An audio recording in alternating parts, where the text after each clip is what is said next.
Handa si incoming Senator Erwin Tulfo na mamagitan sa bangayan ng Senado at Kamara hinggil sa isyu ng impeachment trial.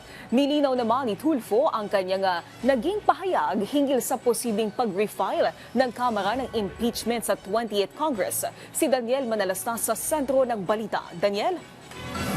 Naomi, dahil nga kaliwat kanan na ngayon patutsadahan ng Kamara pati na ng impeachment court o yung mga ilang senador, bukas naman mamagitan si incoming Senator Erwin Tulfo sa magkabilang panig. Kamakailan, nagpapalitan ng mga pahayag ng ilang senador maging ang tagapagsalita ng impeachment court at pati na yung mga miyembro ng House Prosecution hinggil sa usapin ng pag-remand ng articles of impeachment sa Kamara pati na iba pang debate tungkol sa impeachment.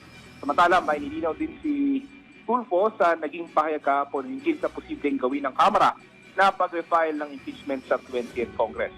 Sabi ng incoming senator, hanggat walang siya na pahayag mula sa liderato ng Kamara, hindi niya iniisip na mangyayari ito. Narito ang kanyang pahayag. That's what I heard. That's what I heard. Usap-usapan na ibabalik. Definitely ibabalik. Pero yung timing, hindi. Kaya nga sinabi ko kahapon na may 1-year ban eh. Kaya nga nagtataka ko. Somebody asked me like, paano mangyayari yun? Unless the House leadership will make a statement, Speaker Romualdez, at yung mga leaders, at saka mga political party leaders, then puro speculation will just be speculating. Kahit yung mga kaibigan ko na narinig ko na may plano raw ibalik. So that's what I meant. I didn't say na final na yon na i-refile nila kaagad sa Senate. Hanggat walang official statement ang House leadership sa pangunguna ni Speaker, then I don't think na mangyayari yun. May statement na nailabas kahapon din ng hapon yung Congress na that there's no truth. So, ibig sabihin, yung source na narinig ko siya, kaibigan ko na isang congressman o dalawa, ayaw ko, saan nila nakuha? They gave me a good idea. I'll try. I'll talk to the House leadership siguro today or tomorrow to ceasefire na lang muna siguro para kasi mag-aaway, medyo hindi rin maganda tingnan, di ba? Nagbabangayan yung dalawang grupo, nagsisihan. So I might do that.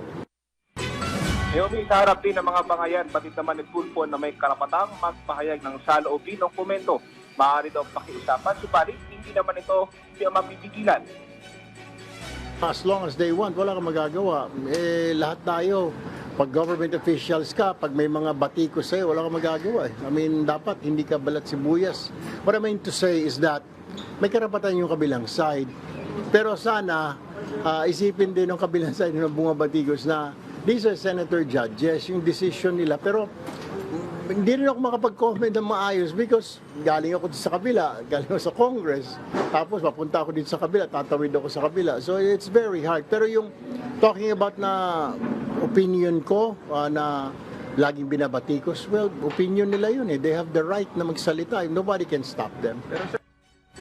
Samantala na yun, sa update naman sa Senado, inaantabayanan pa rin yung sagot ng kampo ni Vice President Sara Duterte yung nga sa summons ng impeachment court at inaasahang mangyayari yan posible sa susunod na linggo. Naomi? Maraming salamat, Daniel Manalastas.